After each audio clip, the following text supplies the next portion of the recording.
Sudah dua kelas ya?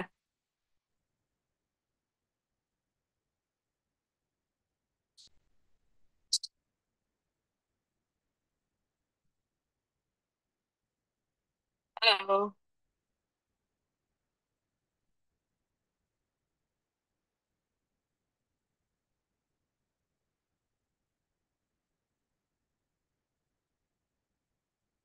Recording in progress.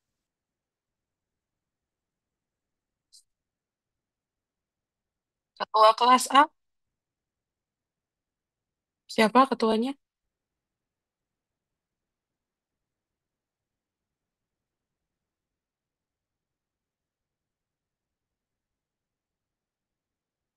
Kalau nggak ada yang bicara, nggak jadi kuliah loh. Ini siapa ya? Nur Azizah yang record. Teacher itu nge-record kan?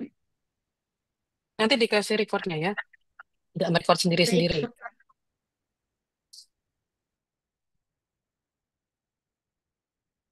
Ini sudah dua kelas belum?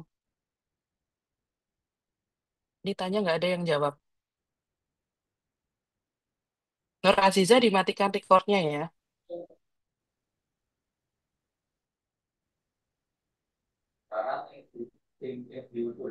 Halo. Sudah dok.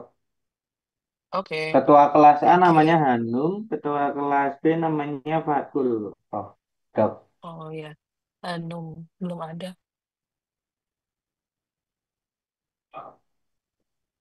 Ya sudah nih, saya mulai saja. Nanti kuisnya waktu pertemuan kedua ya. Saya pertemuan pertama tidak ada kuis, tapi pertemuan kedua kita luring. Saya ada kuis ya, langsung dua. Silakan mendengarkan yang mau mendengarkan, tapi kalau tidak mau mendengarkan ya ini kebutuhan kalian sendiri ya untuk nanti persiapan ikut blok respi ya.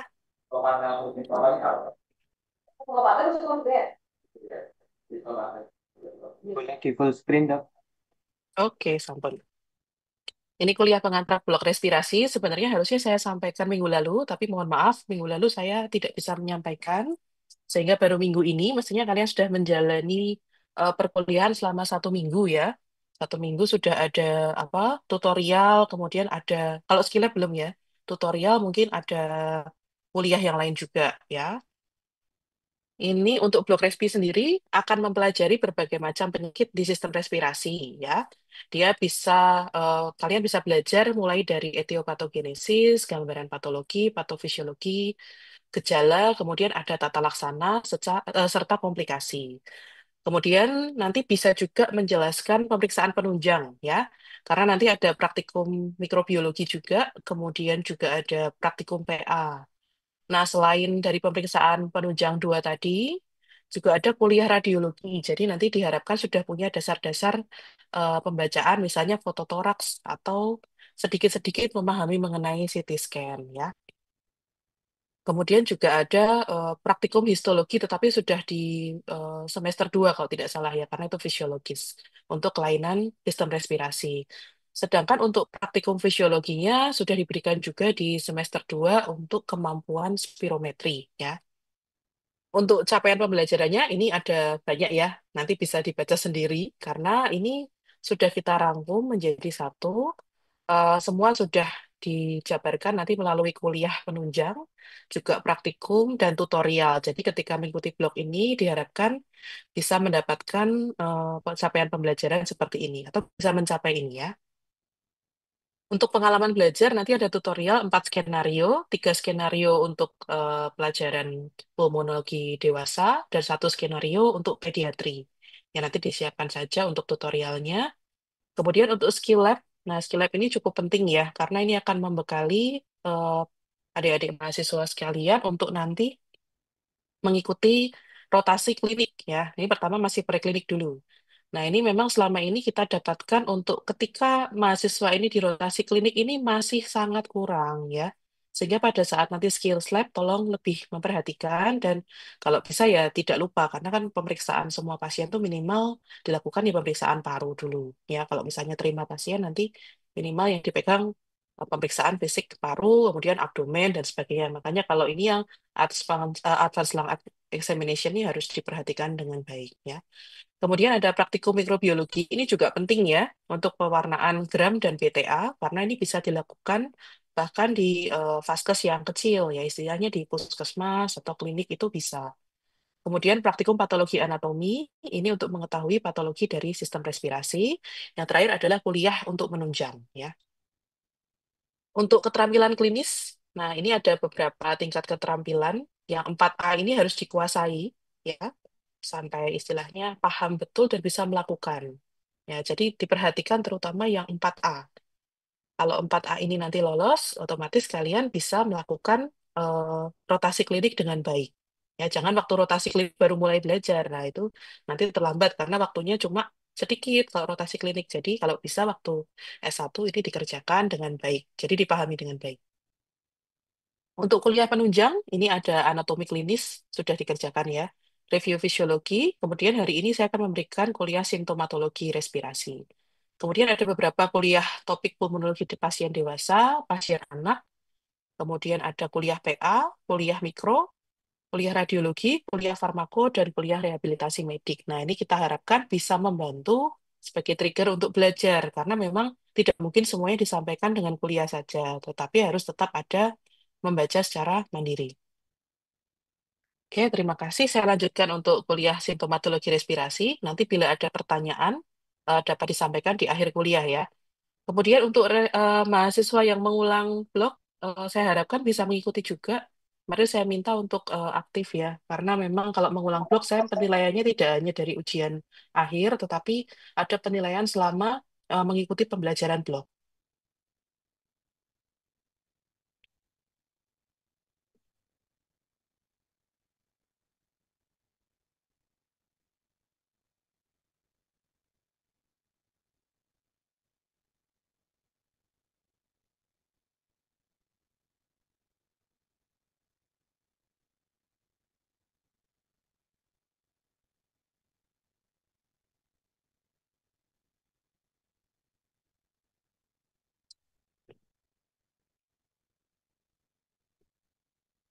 Nah, ini untuk kuliah berikutnya mengenai simptomatologi respirasi. Ini adalah dasar ya, dasar dari segala sesuatu yang akan dikerjakan nanti selain dari anatomi, fisiologi, tetapi ini juga ada simptomatologi yang memang harus diperhatikan ya. Nah, simptom itu apa? Simptom itu keluhan pasien atau pengakuan tentang sesuatu yang tidak normal. Nah, biasanya pasien seperti apa? Suatu hari dia merasakan sesuatu yang berbeda sehingga dia mengeluh. Nah, ketika mengeluh itu dikatakan simptom. Kemudian sign itu lebih objektif. Nah, itu kita temukan ketika kita memeriksa pasien tersebut. Jadi sign dan simptom ini tidak bisa dipisahkan. Harus dilakukan secara bersamaan sehingga kita bisa menentukan suatu diagnosis dari pasien tersebut. Nah, ini untuk cara kita bisa menentukan nanti pasien tersebut diagnosisnya apa, pemeriksaan penunjangnya apa, kemudian tata laksananya seperti apa, kita harus mulai dari pemeriksaan anamnesis terlebih dahulu. Ya, jadi dilakukan memberikan pertanyaan pada pasien, ya, 7 secret untuk anamnesisnya, kemudian ditambahkan dengan berbagai pertanyaan mengenai riwayat, ya, riwayat penyakit sekarang, dahulu, kemudian keluarga, sosial ekonomi, nah ini perlu ditanyakan semua. Kemudian kita melakukan pemeriksaan fisik untuk mencocokkan dari anamnesis tersebut. Nah, setelah itu kita akan melakukan pemeriksaan penunjang. Kira-kira dari anamnesis dan pemeriksaan fisik tadi, pemeriksaan penunjang apa yang harus dilakukan sehingga nanti bisa menentukan diagnosis. Nah, diagnosis apa itu ada diferensial diagnosisnya apa saja. Nah, ketika ketemu pemeriksaan penunjang A dan nanti diferensial diagnosisnya masih banyak, kita bisa menambahkan lagi untuk pemeriksaan penunjang lainnya sehingga bisa mengerucutkan diagnosis tersebut sehingga jadi diagnosis yang definitif dan tata laksananya lebih terarah ya. Jadi untuk step-step ini tidak bisa ada yang dilompati, harus dilakukan semua. Nah, ini ada penelitian sudah lama ya, sudah dari tahun 1975 ya. Ini sudah terbukti kalau history taking dan anamnesis ini bisa menentukan lebih dari 50% untuk penegakan diagnosis. Jadi dia nilainya malah lebih tinggi dibandingkan dengan pemeriksaan fisik dan penunjang karena akan sangat mengarahkan. Anamnesis yang salah, dia akan mengarahkan ke pemeriksaan laboratorium dan penunjang yang lain yang keliru. Akhirnya diagnosisnya juga keliru. Jadi anamnesis ini harus tepat, ya. Nah, untuk simptomatologi yang akan kita pelajari untuk sistem pernapasan, ini ada sesak napas, nyeri dada, batuk, batuk darah, dan mengih. Nah, 5 ini minimal ditanyakan bila kalian mencurigai ada pasien dengan kelainan respirasi. Kemudian juga ada beberapa apa namanya pertanyaan tambahan, misalnya ditemukan breathlessness yang tipe eksersional, kemudian air hunger ya dia susah sekali bernapas, demam ya atau fatigue. Ya, jadi bisa ditanyakan juga ketika dari 5 tadi kira-kira pasien tersebut masih ada keluhan tambahan. Nah, untuk yang pertama, ini sesak napas. Ini paling sering kita dapatkan pada pasien dengan kelainan respirasi, ya. Mungkin setiap hari nanti ketika sudah bekerja, kita akan ketemu pasien dengan sesak napas, ya, meskipun tidak harus pasien paru, ya. Untuk frekuensi pernapasan normal sekitar 12 sampai 20 kali per menit. Jadi kalau di luar itu atau di atasnya, kita harus curiga ini pasien ada sesak napas atau tidak, ya. Nah, sesak napas sendiri ini bisa timbul dari keadaannya fisiologis maupun patologis. Misalnya kalian menghadapi ujian, saya ujian OSCE, OSCE yang skill lab. Nah, itu kan deg-degan ya kalau masuk. Nah, itu mungkin agak sesek, ada yang merasakan, wah, napasnya kurang nyaman ketika mau ujian. Nanti selesai ujian sudah hilang. Nah, itu merupakan sesak napas ya fisiologis. Tapi kalau patologis ya didapatkan pada pasien. Ya. Kemudian kalau pada kondisi sehat, biasanya kalau kita bernapas, kita tidak peduli ya. Maksudnya dia secara involunter saja. Tetapi ketika saya ngomong ini, kalian akan memperhatikan berapa pola napas kalian ya. Karena memang napas sendiri itu secara involunter, ketika kita langsung pay attention, biasanya dia switch ke voluntary respirasi.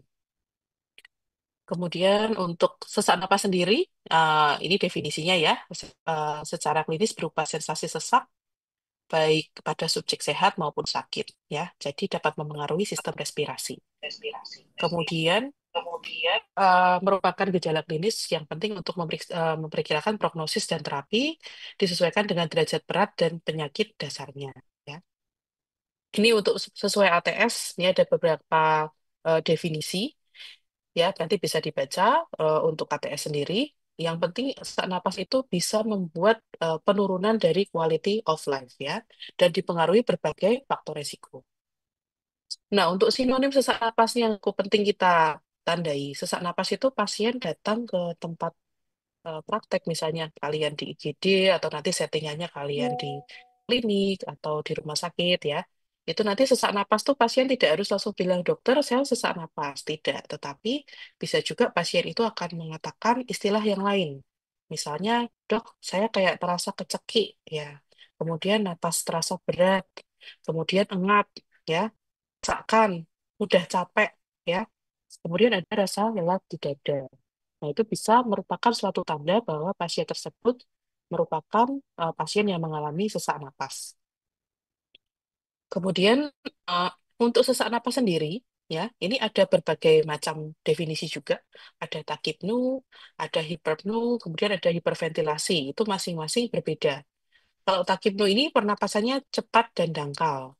Kalau hiperpnu ini cepat tapi dalam. Kalau hiperventilasi mungkin frekuensinya tidak secepat takipnu atau hiperpnu, tetapi dia dalam ya untuk tarik napasnya. Jadi dibandingkan dengan orang yang biasa, dia memerlukan usaha yang lebih untuk kira-kira untuk melakukan proses ventilasi tersebut. Nah, nanti untuk masing-masing dari takipnu, hiperpnu, hiperventilasi ini ya diferensial diagnosis yang berbeda. Nah, untuk etiologi sesak napas sendiri, ya, ini macam-macam ya. Bisa karena peningkatan kebutuhan pernapasan. Ini pada kondisi fisiologis, misalnya latihan atau olahraga. Kemudian pada kondisi patologis, itu pada demam, kemudian pada hipoksia, atau mungkin gagal napas, sih salah satunya pada asidosis metabolik. Kemudian juga ada penyebab yang lain, yaitu penurunan kapasitas ventilasi, ya. Kalau ventilasi itu kan artinya parunya nggak bisa ngembang dengan baik ya. Nah, kira-kira yang bisa menyebabkan paru tidak mengembang itu bisa dari komponen parunya sendiri atau desakan dari luar paru. Nah, contohnya ini ada efusi, ada pneumotorak, ada massa. Kalau massa intratorak berarti dari komponen dari parenkim parunya sendiri. Nah, dari luar juga ada trauma, kemudian ada kelemahan otot pernapasan. Kemudian yang cukup sering juga peningkatan resistensi saluran napas. Nah, ini mungkin pasiennya cukup banyak ya kita dapatkan. Pasien asma, pasien PPOK, ini sesak ya karena ada peningkatan resistensi saluran napas tadi. Kemudian ada penurunan compliance paru, ya, ada fibrosis interstisial dan edema paru. Kemudian untuk penyebab sesak napas ini kan ya berdasarkan macam-macam onsetnya, ya. Ini seperti pulmonary emboli, ini secara instan, kemudian pneumotorak, ya, ini secara langsung tiba-tiba terjadi, ya. Kemudian yang akut, dia butuh waktu tapi singkat, ya, minutes to hours, ya. Seperti asma, kemudian pulmonary emboli yang tadinya mungkin sudah ada sumbatan, tetapi bukan yang total, ya. Itu butuh waktu untuk akhirnya menyumbat secara total. Atau tadinya sumbatannya tidak di pulmo, misalnya di DVT atau apa, nanti tahu-tahu sumbatannya naik ya, naik ke pembuluh darah di paru ya. Jadi menyebabkan pulmonary emboli ini termasuk yang akut. Kemudian pneumonia ini termasuk parenchymal disease. Ini juga menyebabkan sesak napas. Kemudian ada penyakit jantung, kemudian hiperventilasi sindrom, metabolic acidosis. Nah, yang lebih lama lagi ini perlu waktu beberapa hari ya, beberapa hari sesak napasnya. Ini bisa kolaps lobar, lung cancer, pleural effusion, kemudian SPKS. Ini juga perlu waktu untuk akhirnya menimbulkan gejala. Kemudian yang secara kronis, ini bisa tahunan, bulanan atau tahunan. Ini pasiennya yang cukup banyak COPD ya, PPOK. Kemudian yang lain seperti penyakit paru kronis, misalnya UIP, kemudian bronkiektasis, kemudian penyakit paru yang vaskuler, kemudian sindrom hipoventilasi, dan kemungkinan kelainan lain di luar paru. Bisa jadi anemia atau tirotoksikosis.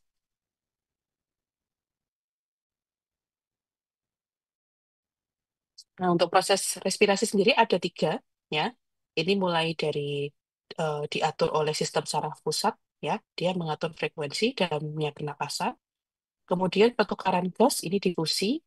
Kemudian yang ketiga adalah keluar masuknya gas, ya. Ini proses ventilasi. Nah, bila terjadi salah satu gangguan, nah akan menyebabkan sesak napas tersebut. Nah, ini adalah contoh penyakit yang menyebabkan sesak napas dikelompokkan sebagai mekanisme fisiologis. Jadi misalnya, ini yang pertama stimulasi dari kemoreseptor. Nah, ini berarti dari sistem saraf pusatnya, ya kan? Nah, ini bisa macam-macam. Biasanya lebih ke apa namanya penyakit neurologi, ya.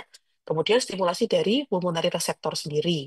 Nah, ini juga biasanya dari parenkim paru. Kemudian behavioral faktor, ini juga bisa pada kondisi normal, ya, seperti anxiety disorder. Ya, nah, ini anxiety disorder. Kemudian muscle weakness, ini pada kasus-kasus pasien dengan miastenia gravis, JBS, ya. Kemudian juga ada kelainan di compliance dari dinding dada. Nah, setelah itu juga penyakit yang tadi cukup sering, airflow obstruction, ya. Ini bisa jadi asma, COPD, laryngospasm, atau aspirasi, ya. Pasien dengan aspirasi ini cukup banyak, terutama yang penurunan kesadaran. Nah, untuk mengetahui asesmen dari DIPSNU, yang perlu kita tanyakan adalah dari onset, ya, kejadiannya mulai kapan, waktu yang diperlukan, posisi, kemudian derajat beratnya. Nah, ini untuk derajat berat kita bisa menanyakan dengan beberapa sistem scoring. Kemudian untuk riwayat penyakit dahulu, bisa ditanyakan juga childhood asma, alergi, kemudian riwayat pekerjaan, lingkungan, merokok, dan pajanan yang didapatkan. Nah, selain itu bisa ditanyakan juga riwayat traveling ya, apalagi untuk penyakit paru ya. Riwayat traveling ini sangat penting untuk kita tanyakan.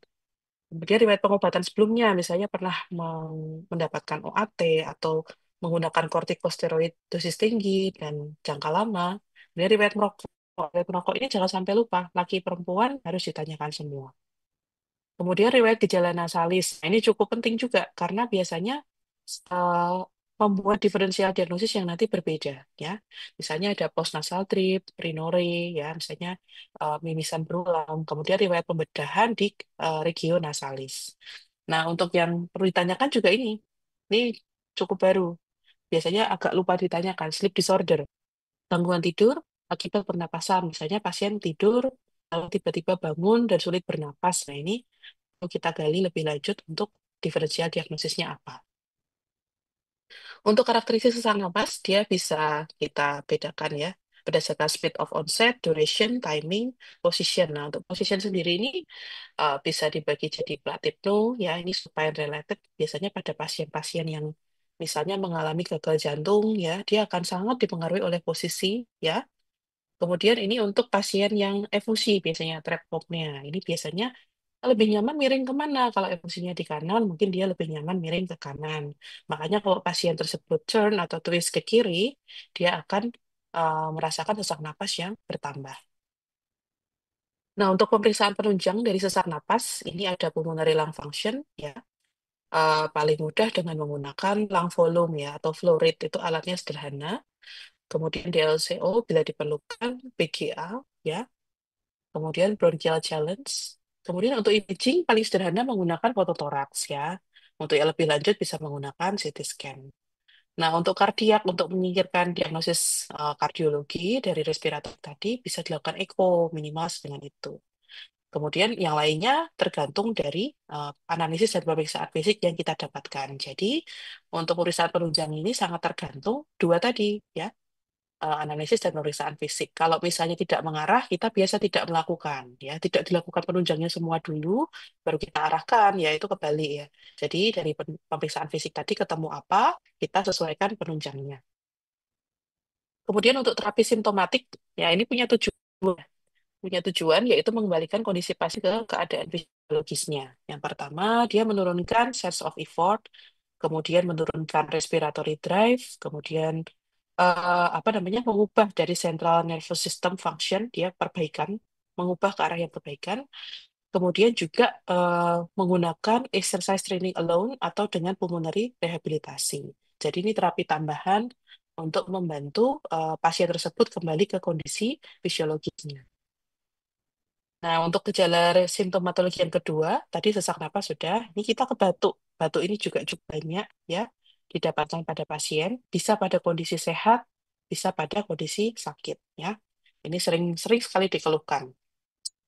Nah, untuk batuk sendiri sebenarnya ada beberapa tipe, yang batuk intermittent, ada yang eksesif. Nah, yang eksesif ini mengganggu. Dia nggak bisa tidur, kemudian juga ketika di ruangan atau forum tertentu batuk-batuk itu sangat mengganggu dan bisa menurunkan percaya diri ya. Jadi, aduh kok itu batuk-batuk menular apa enggak ya, temannya menganggap seperti itu. Jadi pasiennya ini merasa tidak percaya diri di dalam ruangan. Nah, padahal untuk batuk sendiri ini bisa disebabkan berbagai macam risiko ya. Bisa dari tekanan tinggi, aliran udara yang tepat ya, dan bisa berbahaya karena bisa menyebabkan aritmia, sinkop ya, bahkan ruptur pembuluh darah ya.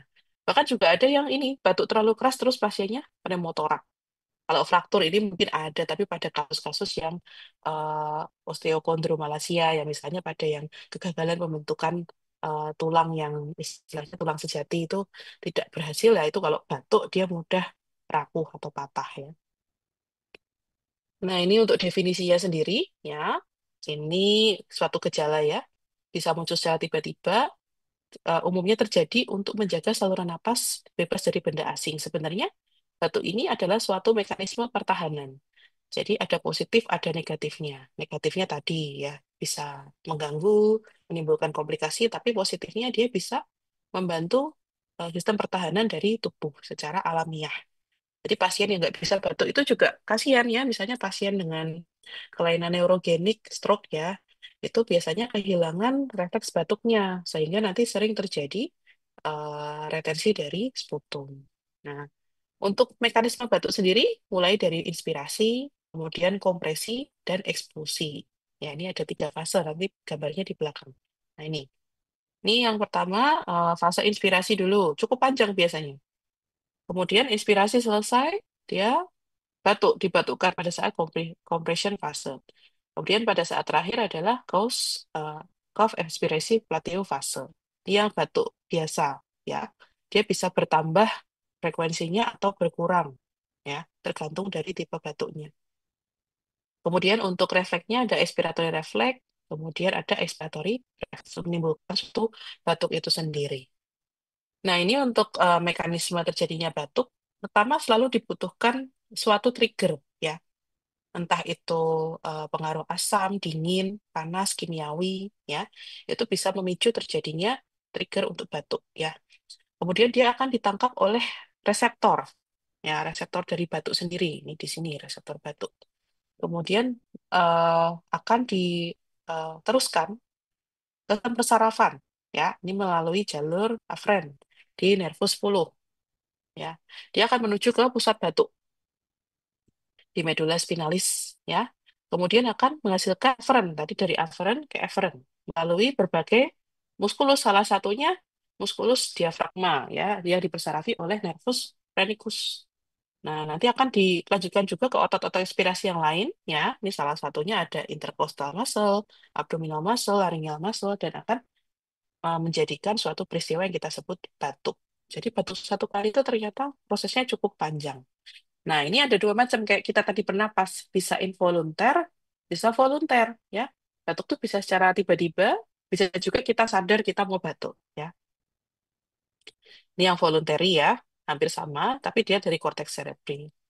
Kemudian jenis batuk. Nah, ini penting ditanyakan pada saat anamnesis. Akut, subakut, atau kronik. Terjadi kurang 3 minggu itu akut, ya. Kalau subakut 3 sampai 8 minggu, kronik jadi lebih dari 8 minggu. Kenapa penting ditanyakan? Karena nanti DD-nya berbeda dari jenis-jenis batuk ini.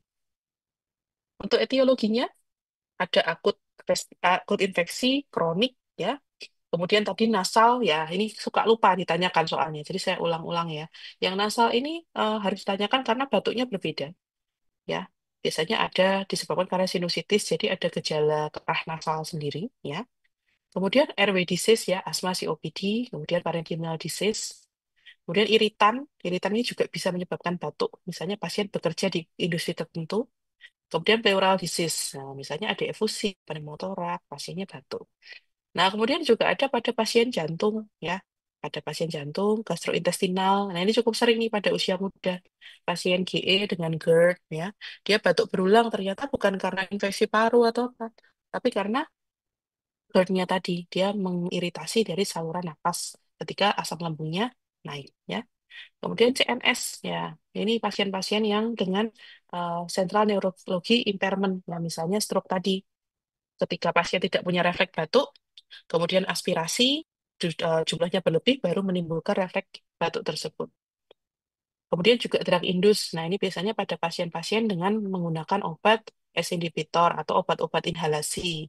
Jadi obat inhalasi itu ada yang memicu batuk juga, walaupun sebenarnya nanti tujuannya untuk mengurangi apa istilahnya sumbatan di jalan napas, tapi ketika digunakan dia kadang merangsang dari refleks batuk. Untuk komplikasi ada cukup banyak ya, dari respirasi sendiri, contohnya pneumotorak, ya bila batuknya cukup keras. Untuk kardiovaskuler bisa jadi kardiak disritmia, kemudian central nervous system bisa minimal sakit kepala ya kalau batuk tuh biasanya kalau batuknya terlalu keras pasien mengeluh itu pusing. Atau ini di muskuloskeletal nyeri di bagian dada. Kemudian gastrointestinal nih pada anak-anak kalau anak-anak batuk itu biasanya muntah ya.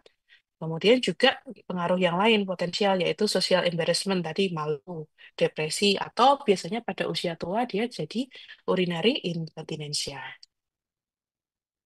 Ini untuk assessment tadi ya, onset, produksi sputum, kemudian ya ini untuk karakter sputum yang perlu ditandai ya, bisa purulen, bisa blood stain, bisa red currant jelly ya, di pada kasus tertentu misalnya pneumonia, kemudian sputum plak ya bentuknya kental gitu. Warnanya putih sebenarnya, tapi dia lebih pekat dibandingkan yang biasanya, tapi bukan yang purulen. Ini pada pasien asma, aspergillosis, kemudian sputum yang berbau, ya. Ini biasanya infeksi anaerob, biasanya sifatnya kronis, ya. Ada bronkiektasis, abses paru, ya, pneumonia necrotizing. Kemudian juga ada frotis putum. Nah, ini cukup penting kalau di IGD ini waspada nih kalau ada pasien dengan batuk, ada frotis putum, agak pink. Nah, bisa jadi ada udem paru. Nah, ini hati-hati kondisinya biasanya butuh life saving segera. Kemudian untuk karakter batuk, nah ini juga dibedakan ada bovine cough ya. Biasanya pada pasien dengan paralisis plica vocalis. Kemudian barking cough, ini biasanya kelainan di laring. Kalau bersih cough nanti mungkin bisa didengarkan ya pada saat ski lab itu bisa didengarkan untuk jenis-jenis batuk. Versi cough, Meyer LW inflammation, kemudian juga whooping cough ini khas ya pada anak dengan pertusis. Kasusnya ada lagi ya untuk pertusis ya. Kemudian mealtime cough ini pada GERD. Nah, aspirasi akibat kerusakan refleks menelan. Ini untuk asesmen tambahan selain tadi onset dan teman-temannya, juga ada kita lihat tampilan pasien ya. Tampilan pasien seperti apa? Kalau misalnya ada weight loss, bisa jadi kita curiga ke arah TB, malignansi, atau kronik infeksi. Kalau demam, biasanya sifatnya lebih ke arah akut infeksi. Nah, untuk diagnosisnya, untuk batuk kronik biasanya dengan tambahan pemeriksaan tadi, fototoraks ya, kemudian ada tambahan pemeriksaan lagi, misalnya dengan menggunakan pemeriksaan penunjang, CT scan, kemudian pemeriksaan flow, flow meter, misalnya dengan menggunakan spirometri atau PIF ya, atau dengan bronchoprovocation test ya untuk tahu ini asma atau bukan. Nah, kemudian kalau curiga ke arah gastrointestinal, ya mungkin bisa dikerjakan endoskopi ya, endoskopi untuk tahu ini kondisinya ternyata dari lambungnya atau bukan ya. Jadi kita lanjut ke simptomatologi berikutnya, nyeri dada. Untuk nyeri dada sendiri, ini pengalaman kompleks, sifatnya subjektif ya, subjektif. Tapi pasien biasanya kita arahkan untuk menunjuk lokasinya. Kualitas nyerinya berapa, kita berikan angka biasanya. 1 sampai 10 kira-kira nyerinya berapa.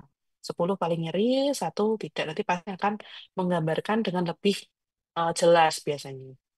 Kemudian durasinya, munculnya saat kapan? Ya, lokasi nyerinya sebelah mana dan timbulnya berapa kali sehari. Nah, ini bisa terjadi berat dan bisa juga mengancam jiwa, tergantung kondisinya. Nah, untuk nyeri sendiri ini munculnya dari sistem muskuloskeletal, kemudian pleura parietal, bukan pleura visceral. Kemudian airway, diafragma, dan mediastinum. Nah, untuk parenkim sendiri ini jarang untuk menimbulkan nyeri. Jadi kalau misalnya ada kelainan paru, kemudian ada nyeri dada, biasanya kita cari penyebabnya yang selain dari parenkim dulu. Mungkin ada keterlibatan dari pleura atau muskuloskeletal. Kemudian untuk nyeri dada sendiri pada pleura parietal bagian atas, ini akan menimbulkan nyeri terlokalisir, biasanya di bagian atas aja. Kalau pleuranya bagian bawah, nyerinya bisa menjalar ke abdomen. Nah, tapi kalau nyerinya itu ternyata diperantarai oleh nervus phrenikus C35 ini tadi, nyerinya bisa menjalar ke shoulder yang ipsilateral. Gejalanya mirip dengan gejala kardiologi ya.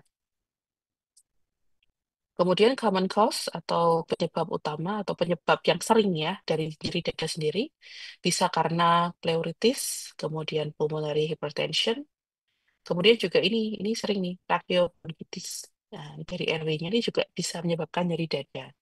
Kemudian kasus-kasus yang menyebabkan trauma dari dinding dada. Nah, ini cukup banyak untuk kasus-kasus bedah biasanya. Fraktur ribs, kemudian muscle injury, contusio, ya. Atau mungkin kasus malignansi, ya. Ini juga bisa, atau minimal ini, herpes zoster. Ini juga banyak ya kasusnya. Infeksinya di bagian luar, di kulit, tapi nyerinya sampai ke chest wall, ya. Karena dia memang menyerang di sistem persarafannya. Nah, kemudian yang agak perlu perhatian yang ini, cardiovascular disorder. Nah, ini hati-hati, karena onsetnya cepat. Kita harus pisahkan betul, ini nyerinya memang karena nyeri dada, kardiologi atau bukan. Nah, kemudian disorder dari aorta, ini biasanya ada riwayat sebelumnya mungkin diseksi, ya, atau hati-hati pada kasus aneurisma aorta, karena itu nggak ada tanda. Kecuali kalau pasiennya rutin medical check-up, kita bisa tahu mungkin terjadi suatu bendungan di aortanya yang bisa menyebabkan dia ruptur sewaktu-waktu. Tapi masalahnya tidak semua pasien melakukan kondisi tersebut, ya. Jadi kalau aneurisma aorta biasanya tidak bergejala. Kemudian ada gastrointestinal disorder, ya tadi yang karena reflux ya paling sering. Pankreatitis ini juga kasusnya cukup banyak ya. Dia menyebabkan nyeri dada, padahal dia pankreatitis. Kemudian nyeri dada yang lain ya karena obstruksi saluran jalan napas utama, kemudian emfisema dan iatrogenik. Nah, misalnya suatu tindakan kita lakukan pada pasien, lalu pasien mengalami nyeri dada. Kemudian ini tadi ya sudah saya jelaskan parenkim paru tadi kurang sensitif terhadap nyeri. Nah, terus yang trakea dan bronkus tadi, trakeobronkitis tadi cukup sensitif terhadap nyeri ya karena dia ada respons dengan J reseptor tadi. Nah, untuk J reseptor ini dia bisa merespons segala jenis istilahnya trigger kimia.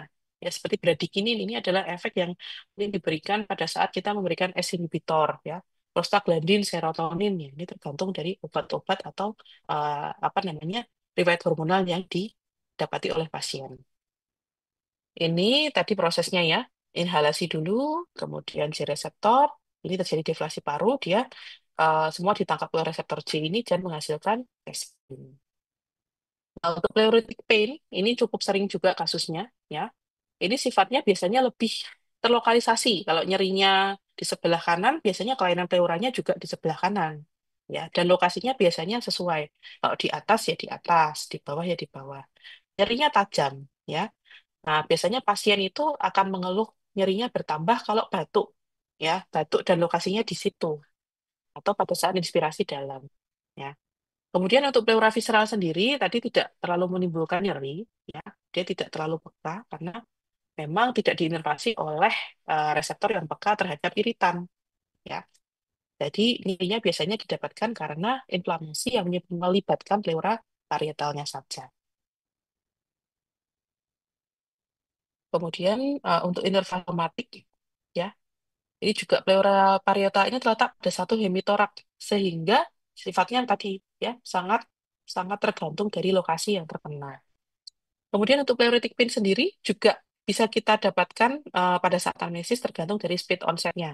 Misalnya nyerinya cepat ya, itu pada pneumotorak, emboli, fraktur kosta, terjadi seketika dan langsung menimbulkan nyeri. Kalau terjadi beberapa hari, ini pneumonia. Pneumonia memang letaknya di parenkim, tapi bisa juga dia melibatkan keterlibatan dari tracheobronkitis tadi atau bisa menyebabkan kelainan di pleuranya juga ya ketika pneumonia kondisi berat. Kemudian slow onset, ini pada kasus malignansi, pada kasus TB. Kemudian pada kasus yang berulang ya, ini biasanya pada kondisi autoimun. Ini tracheobronkitis jarang diakses, tetapi memang sering kita dapatkan pada pasien dengan chest pain ya karena tadi punya reseptornya sendiri ya dan dia menyebabkan nyeri pada bagian dada. Nah ini kalau misalnya di trakea sendiri terasanya di bagian tengah ya midline kemudian anterior dari laing sampai ke sipoid. Kemudian kalau dari bronkus utama, nah ini bisa terasa pada anterior dinding dada dekat sternum secara ipsilateral. Misalnya bronkus utama kanan yang terkena, bronkitis tadi. Nah, dia yang nyerinya juga di bagian ipsilateral atau di bagian kanan. Ya, ini sensasinya seperti terbakar ya, kayak panas. Biasanya kita agak mencurigai dia didede dengan GERD tadi. Kemudian nyeri visceral, nah ini biasanya pada kondisi kardiovaskuler, kemudian CIT, kemudian kelainan fisiologi. Ini menyebar, sifatnya dia menjalar ya. Bisa ke leher, ke tangan, ya. Kemudian ke punggung. Kemudian untuk apa namanya central pleuritic ini juga bisa ditandai dengan perbaikan posisi, ya. Tadi kalau tracheobronkitis sudah saya jelaskan di depan ya. Nah, ini ada tabel 30.2, ini diferensial diagnosis dari nyeri dada sendiri. Nah, nanti bisa dipelajari kira-kira diagnosisnya apa, tipe nyerinya seperti apa, ya, dengan karakteristiknya ini bisa dibaca. Nanti pemeriksaan penunjangnya mengikuti, ya. Ini pemeriksaan penunjangnya menggunakan dua, ada ECG, ada X-ray. Ya, nanti kira-kira dari mulai dari diagnosisnya apa, pain-nya apa, karakteristik apa, ECG-nya seperti apa. Nah, nanti kita bisa menentukan lanjutan diagnosis serta tata laksana yang dilakukan. Nah, ini salah satu alur tata laksana nyeri dada. Kenapa saya bedakan alurnya? Karena nyeri dada ini perlu kita bedakan dengan nyeri dada yang vaskuler, yang mana onsetnya cepat dan terapinya sangat berbeda. Ya, kalau terapinya hampir sama sih nggak apa-apa. Ini terapinya berbeda. Takutnya nanti salah diagnosis, ternyata pasien tersebut nyeri dadanya karena kardiovaskuler, otomatis outcome-nya akan jauh berbeda. Nah, ini pertama kita dapatkan dulu pasien dengan chest pain, kemudian kita lakukan triasenya dulu, kita lakukan assessment-nya dulu. Kalau pasiennya itu stabil, kita lanjutkan dengan ECG, fototorak, ya, dan selanjutnya. Kalau misalnya kita ketemu dari ECG-nya ternyata ada STEMI dan sebagainya, otomatis kita lakukan terapi definitif. Tapi kalau misalnya masih, oh tidak ada ECG-nya normal, ronsennya saja yang kira-kira ada bermasalah, ya otomatis kita akan lakukan pemeriksaan penunjang sesuai dari origin dari test plan-nya tadi. Nah, tetapi kalau di sini kita dapatkan pasiennya ternyata tidak stabil, low GCS, ya otomatis kita lakukan untuk ABC-nya dulu, resusitasinya dulu, baru pemeriksaan penunjangnya menyusul. Jadi jangan kalau pasien sesak dok, nyeri dada, pasiennya kesadaran kali, terus ribut minta X-ray dulu, jangan ya. Jadi ABC-nya dulu, nanti kalau sudah terpenuhi, stabil, baru dilakukan ECG dan cek X-ray. Kalau memungkinkan bersamaan silakan, tetapi kalau tidak memungkinkan, tidak stabil pasiennya, otomatis kita stabilkan dulu. Kemudian untuk batuk, tadi ada batuk dengan sputum. Nah, untuk batuk sendiri, untuk kelainan respirasi, kita bedakan lagi gejala simptomatologi hemoptisis. Ini perlu kita gali sendiri karena memang dia memiliki diferensial diagnosis yang cukup banyak. Ya, ini definisinya adalah ekspektorasi darah dari saluran napas bagian bawah. Ini hati-hati karena biasanya pasien bisa tertukar dengan ini, pseudohemoptisis. Jadi pasiennya tadinya rhinore, mimisan, misalnya seperti itu. Kemudian misalnya ada darah yang turun, terus dia batukkan. Nah, terus dia merasa dia batuk darah. Itu beda, dia pseudohemoptisis. Jadi harus dibedakan antara yang asli hemoptisis atau bukan. Atau satu lagi, yang dari saluran pencernaan. Pasiennya muntah nih, muntah darah. Terus masih ada yang dimuntahin, ternyata belum. Nah, terus dia batuk, ikut bersama batuk. Nah, pasien rasa kadang bingung, mana nih, ini batuk darah atau muntah darah. Penyebabnya sendiri bisa infeksi, non-malignansi, atau malignansi. Kemudian untuk kasus penyakit paru yang jarang menyebabkan hemoptisis ini abses, walaupun kadang ada, tetapi karena biasanya letaknya di dalam, atau misalnya absesnya itu jauh dari saluran napas, ya, di perifer misalnya, itu akan sulit menyebabkan hemoptisis. Tapi kalau absesnya itu dekat dengan saluran napas, ya bisa saja menyebabkan hemoptisis tadi. Ya, kemudian juga ada kasus yang lain yang cukup jarang nih, aneurisma aorta tadi. Nah, ini bahaya kalau misalnya dia terjadi namun batuk darah. Ini pasien biasanya memang tidak ada tanda. Kemudian aspergillosis ini pasien dengan jamur, infeksi parasit. Kemudian kalau misalnya hemoptisis sendiri juga bisa disebabkan dari luar paru, ya. Misalnya pasien menggunakan obat-obat antikoagulan. Saya pasien sakit jantung atau post-stroke diberikan antikoagulan tadi supaya menyebabkan tidak terjadi sumbatan berulang. Ya, dia bisa menyebabkan hemoptisis juga. Nanti kita obatnya tidak perlu macam-macam, hentikan dulu antikoagulannya itu sampai tercapai faktor pembekuan darah yang sesuai target, baru kita berikan lagi. Ya, ini juga bisa dilakukan bisa terjadi karena iatrogenik, misalnya pasien dilakukan biopsi paru, dilakukan misalnya dengan bronkoskopi atau biopsi dari luar, ya itu bisa dilakukan, bisa terjadi hemoptisis tadi. Nah, ini untuk common cause-nya, yang common yang atas, yang rare yang di bawah. Nah, untuk assessment-nya sendiri, pertama yang ditanyakan masih jumlah darahnya dulu, banyak atau sedikit. Kalau kurang dari 100 biasanya masih kita perhatikan, tapi kalau misalnya cuma berupa bercak, ya biasanya lebih aman. Tapi kalau lebih dari 100, ini perlu intervensi khusus dengan monitoring yang khusus ya. Karakter darahnya bagaimana? Fresh atau old? Kalau batuk darah sih biasanya fresh ya. Kalau old, nah itu tadi bisa jadi pseudo hemoptysis karena dari saluran napas atas atau dari saluran pencernaan. Untuk waktu bisa terjadi karena secara intermittent atau secara konstan terus-menerus. Nah, terus juga perlu ditanyakan gejala yang terkait, misalnya demam, ya, atau pleuritis, atau riwayat penyakit dahulu. Nah, ini yang cukup penting. Kalau hepatitis jangan lupa tanya ini. Ya, karena banyak tuh pasien dari diagnosis macam-macam ternyata uh, hepatitisnya hanya karena dia minum warfarin, ya. Jadi ditanyakan untuk riwayat pengobatan. Untuk pemeriksaan fisiknya, untuk kondisi hemoptisis bisa jadi normal, tetapi kalau misalnya pasien tersebut ada kelainan kronis, biasanya ada kelainan secara klinis yang lain yang didapatkan, misalnya ini clubbing finger pada bronkiektasis. Nah, kemudian pada hemoptisis yang jumlahnya cukup banyak, ya, misalnya masif, nah ini diperhatikan ABC-nya, ya, jalan napasnya bagaimana, sirkulasinya bagaimana, pastikan RW-nya paten, breathing-nya adekuat, sirkulasinya cukup. Ya, apalagi kalau kehilangan darah dalam cukup banyak. Nah, ini untuk yang masif, dia minimal 100 cc sampai 600 cc per hari, ya. atau terdapat kondisi mengancam jiwa, misalnya cuma 100 cc, tapi pasiennya hipotensi, penurunan kesadaran, ya otomatis dia kita anggap hemolisis yang masif. Nah, penyebabnya biasanya tumor, bronkiektasis, TB, aspergilloma, atau abses, ya, yang bisa menyebabkan hemolisis masif tersebut. Untuk hemolisis, saya cukupkan tadi. Sekarang ada wheezing. Wheezing ini kenapa dibedakan juga? Harus ditanyakan sendiri, karena dia khas ya sifatnya. Sifatnya khas dan biasanya mendukung ke arah diagnosis tertentu. Mungkin kalau nanti skill lab kita akan belajar bersama-sama mendengarkan suara wheezing itu seperti apa. Biasanya suaranya tinggi, ya, high pitch, continue. Nah, disebabkan karena suatu obstruksi saluran napas, ya.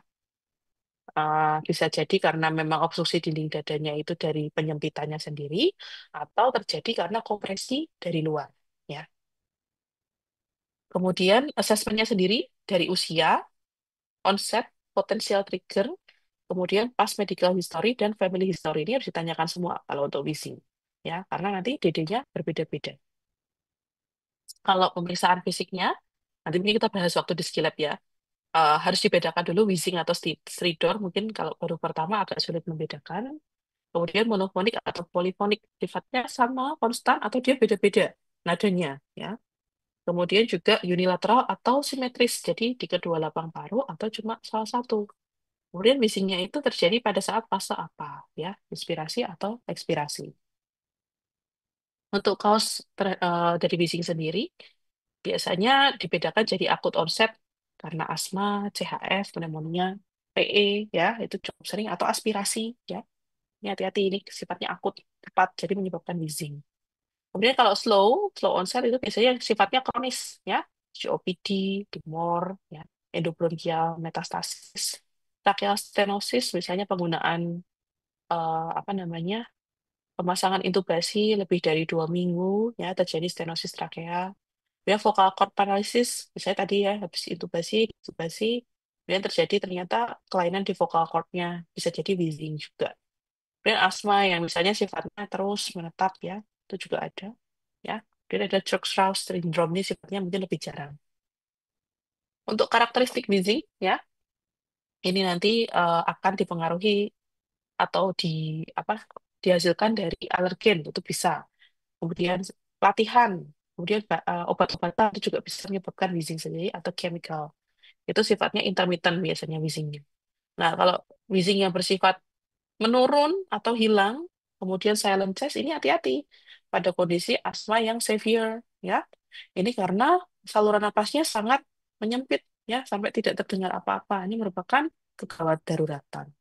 Kemudian wheezing yang persisten, ya, ini merupakan karakteristik dari paru yang kronis, misalnya COPD. Nah, ini nanti bisa ditanyakan apakah dia smokernya sudah lama, kemudian jadi batuk yang lama dan produktif, ya. Kemudian juga ada tipe wheezing yang nokturnal, jadi munculnya kalau cuma malam, malam hari aja. Pagi hilang, dok, siang nggak ada, ya. Biasanya pada kasus pasien-pasien kardiologi, ya, menggunakan beta blocker atau misalnya kardiak asma, ya, ini munculnya kalau malam hari. Nah, ini perlu kita bedakan dengan pasien asma yang alergi, misalnya udaranya terlalu dingin. Nah, ini hati-hati. Bisa harus dibedakan dengan pemeriksaan penunjang tambahan. Kemudian juga wheezing yang sifatnya menetap, menetap dan monofonik. Biasanya obstruksinya bersifat lokal, misalnya tadi ada suatu sumbatan, misalnya tumor endobronkial di bronkus bagian kiri. Nah, itu bisa terjadi wheezing yang sifatnya lokal. Pemeriksaan penunjangnya, laboratorium, fototorak, bronkoskopi, CT scan, spirometri. Semuanya ini bukan harus dikerjakan semuanya, tetapi tergantung dari anamnesis dan pemeriksaan fisik yang kita dapatkan. Nanti kita bisa pilih, cukup radiologi saja, torak, cek X-ray, atau tambah spirometri. Misalnya tadi curiga visinya menetap ada masa endobronkial, otomatis kita tambahkan bronkoskopi atau CT scan torak untuk melengkapi diagnosis tadi. Kemudian ini ada stridor. Nah, untuk stridor ini mungkin perlu latihan untuk mendengarkan, ya, karena adanya letaknya di saluran napas yang sentral, ya. Ya, ada sumbatan di saluran napas sentral, nadanya lebih rendah dibandingkan dengan wheezing, ya. Kemudian kalau misalnya sifatnya lebih kasar, biasanya di saluran napas yang bagian atas. Nah, ini biasanya stridor ini sering terjadi karena infeksi saluran napas. Bisa jadi karena kelainan di epiglotis, karena difteri tadi. Kemudian anafilaksis. Nah, ini kalau misalnya pasien-pasien dengan anafilaksis ini tadinya baik-baik saja, kemudian misalnya pasien mengalami anafilaksis, misalnya pasien mau CT scan, kondisi baik, elektif, datang ke radiologi, kemudian dimasukkan kontras dari skin testnya normal, tapi kemudian dimasukkan kontras, pasien pingsan. Nah, ketika pasien pingsan, lalu tiba-tiba suaranya seperti ngorok tadi. Nah, itu bisa jadi kalau didengarkan di saluran napas utamanya ada stridornya, ya. Kemudian tumor saluran napas bagian atas. Nah, ini juga bisa menyebabkan stridor. Aspirasi benda asing yang biasanya ukurannya cukup besar karena dia akan terhenti di bagian atas. Bekuan darah ini juga bisa, sputum plak ini juga bisa. Dia stenosis trakea, postintubasi atau posttracheostomy itu juga bisa. Kemudian selain dari internal trakeanya sendiri juga bisa disebabkan karena kompresi trakea ekstrinsik. Ya, ini akan menyebabkan stridor. Gitu. Apakah ada pertanyaan mungkin dari 6 tanda simptomatologi yang saya sampaikan tadi? Silakan bila ada pertanyaan.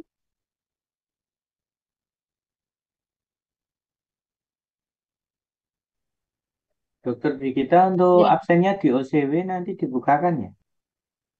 Oh ya, sebentar saya ada 2. Ya, nanti tak Kalau bukain. enggak akunnya kasih Saya saya nanti absen. tak bukakan. Oke, sebentar. Saya Makasih. absennya ada 2 ya. Silakan yang mau bertanya.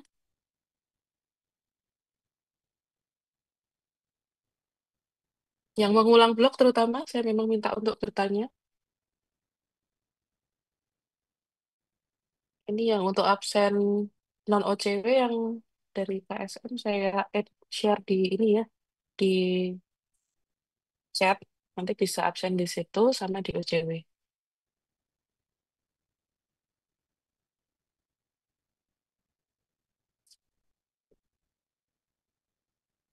Tidak ada pertanyaan?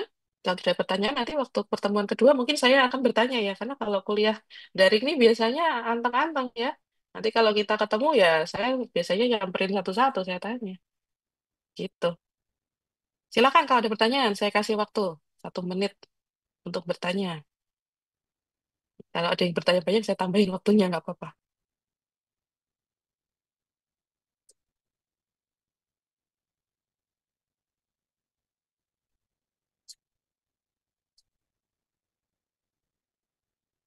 Yang mengulang blog, siapa ya kemarin ya menghubungi saya? Halo? Yang mengulang blog kemarin? Nah, Habibatus, Izin dokter. silakan bertanya.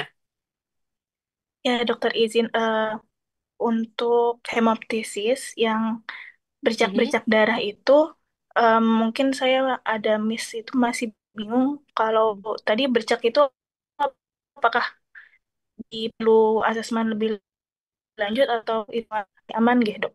Dan untuk Oke, etiologinya itu biasanya untuk bercaknya itu karena apa, dok. Terima kasih. oke, terima kasih pertanyaannya Mbak Habibatus ya. Untuk hemoptisis sendiri itu kan bercak ya, bercak darah. Bukan berarti kalau hemoptisis yang bloodstreak itu kita kesampingkan, tidak didiagnosis lebih lanjut. Karena dia ternyata punya beberapa diferensial diagnosis ya. Kalau misalnya masif memang perlu kita tata laksana langsung ya. Kalau masif hemodinamiknya perlu diperbaiki, RW-nya perlu dipatenkan ya. Tapi kalau bloodstreak ini kita bisa sambil jalan, misalnya pada saat kondisi rawat jalan. Ya, misalnya kalau yang blastrik paling banyak pada kondisi misalnya TB ya, TB paru. Kita screening dulu. Pasien dahaknya kita lakukan pemeriksaan TCM. Kemudian dilakukan pemeriksaan fototoraks untuk tahu memang ada gambaran ke arah TB atau tidak. Misalnya dari fototoraks tidak ada lesi TB, mungkin ke arah bronkiektasis tadi. Sifatnya juga bisa dia menyebabkan hemoptisis ya. Nanti kalau mau tahu hemoptisis apa bronkiektasisnya derajatnya bagaimana, kalau misalnya kelihatan luas ya kita bisa lanjutkan pemeriksaan CT scan untuk tahu kira-kira luasnya seberapa, seperti itu. Karena memang untuk blood streak sendiri kalau tidak ditata laksana juga mengganggu ya. Dan bisa jadi nanti kalau misalnya tidak ditata laksana dengan baik dia akan menyebabkan hemoptisis yang lebih berat ya dibandingkan dengan yang sebelumnya. Apalagi kalau sifatnya yang menular seperti TB, hemoptysis cuma sedikit dahaknya, kemudian tidak ditata laksana ternyata TB lah menular kemana-mana gitu ya. Bisa ditangkap jawaban saya, Mbak Habibatus? Enggak, dokter, bisa ditangkap. Terima kasih, dokter. Oke, terima kasih. Ya, ada yang lain yang mengulang? Nggak cuma Mbak Habibatus kan? Yang nggak mengulang juga nggak apa-apa. Silakan mau bertanya.